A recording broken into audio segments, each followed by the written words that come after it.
All right. You tell me when, Lord King. Sorry. Did you have the clicker? Yeah. You do. Okay. All right. Hold on. Let me start the timer. 7 minutes. Go. All right. Hi, everybody. I'm Russ. I'm so excited to be here today. Welcome to the Unsession. What we're going to talk to you today about is... Okay, so the coolest thing is when you are part of an organization, you never, ever know what's going to come up, right? There's an association for everything, right? Right? Who's got a crazy association? For example, the Association of Underwater Basket Weaving. It's a real thing, right? So underwater basket weaving is a talent. It's a talent that needs to be worked on. And to do that, these people need an association. The Association for Underwater Basket Weaving, what do you think that they do for their members? Do they advocate for them? Well, of course they do, for safer underwater basket weaving conditions. That's very important. Educational classes? Yes. And underwater basket weaving 202 is so popular. It's a very popular class. And the communication, the underwater basket weaving newsletter, one of the most popular newsletters that's out there for association. It's pretty amazing. Now, speaking of underwater basket weaving, it's a little known fact that when the underwater basket weaver becomes the best in their class, they get awarded a tiara. And most people do not know about it.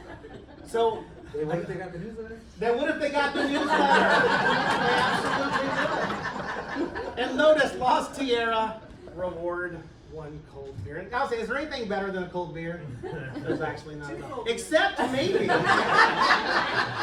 one thing that's maybe better than cold beer is a fantastic salad dressing. Right? No, seriously, talking it back to associations again. What should your association do for your members? What should you be doing, right? What we should be doing is enhancing everything our members do. Much like these dressings enhance salad. That's what they do. Salad's delicious. Like today at lunch, did you really enjoy the salad dressing that was there? It was very smart. How many choices did they give us? One. Think about it. If your association is the only choice to enhance your industry, the things that you would be able to do without competition like the internet, or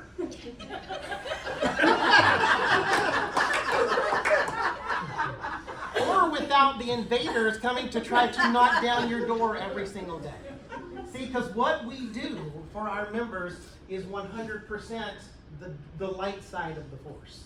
That is what we do. But they sometimes get drawn to the dark side of the force. And that's the internet. The internet is the #1 competition for our members. And as associations, our role is to make sure that we keep them over on the light side and taking the path to a better place.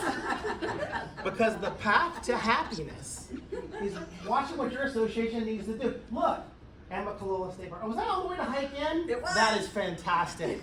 That is fantastic. What a cool experience. Again, do your members, when they come to do things to you, do they feel this peace and solitude? Or does it feel like Bigfoot's at the door? Honestly. Do they feel happy in their surroundings?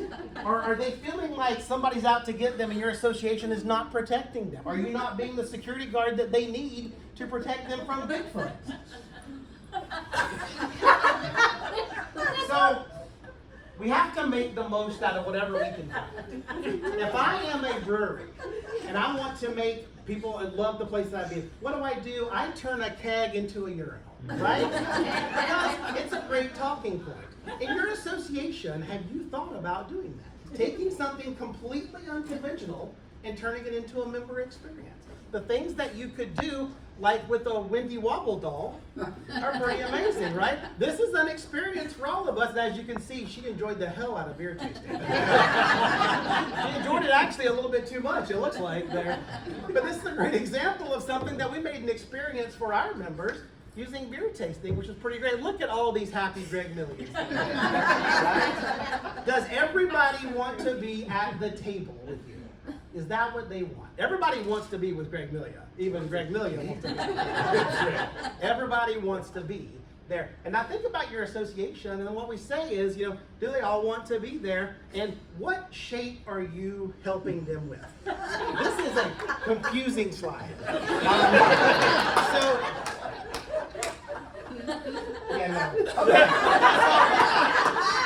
To be the very best at what you need to be, again, what is it you are aspiring to be? As beer lovers and beer tasters, the best thing that we can be is a cicerone, right? That's like a sommelier for beer.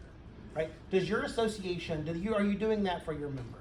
Do you offer something that they can aspire to? Some kind of pinnacle they're trying to get, a designation that you've created, a certification that you've created, something that it is that you can be able to hold up to them. Thank you very much. I wish that was going faster. All right, so do you have legends in your industry that you're celebrating? We all celebrate Abbott Massey. Every one of us celebrates Abbott Massey. I will tell you a quick Abbott Massey story. When I first became a member of GSAE, I did not know a single soul. Not a soul. And I came to my very first meeting, and this man walked up to me and he said, "You look like a new member. Hi, I'm Abbott Massey." I had no idea who he was. And he sat with me at my very first GSAE lunch meeting. And from that point on, I wanted to be like Abbott Massey. That's what I wanted to be. Are we celebrating our members at our organizations like GSAE celebrates Abbott Massey? This is the kind of thing that we should be doing. And, oh, you must have done this for me, bless your heart. So, speaking of celebrations, every year on May the 3rd, we celebrate. You know why we celebrate? Because M&Ms were created on May the 3rd. That's the true story, I'm not making this up. So, the reason why we celebrate M&Ms, who knows why M&Ms were invented? Who knows? Anyone? So kids can pee on the potty. That not be it. That's a good reason. Ready for this? M&Ms came out of necessity. M&Ms were invented for soldiers to take in their pocket into battle as a candy that would not melt in battle. This was a brainchild of someone that wanted to make the world a better place by finding the solution to a problem that was very real, right? The kind of things that we should be doing as associations. And these guys are singing a Daddy's Attic, which is another type of way to celebrate. You know, music is a celebration of the soul. And that is, I'm gonna wing it. Yes, dear Lord, Lori. So this is how I live my life. And hopefully today you have enjoyed this experiment in winging the things that we do, because we always have to be prepared for anything that faces us. Thank you so much.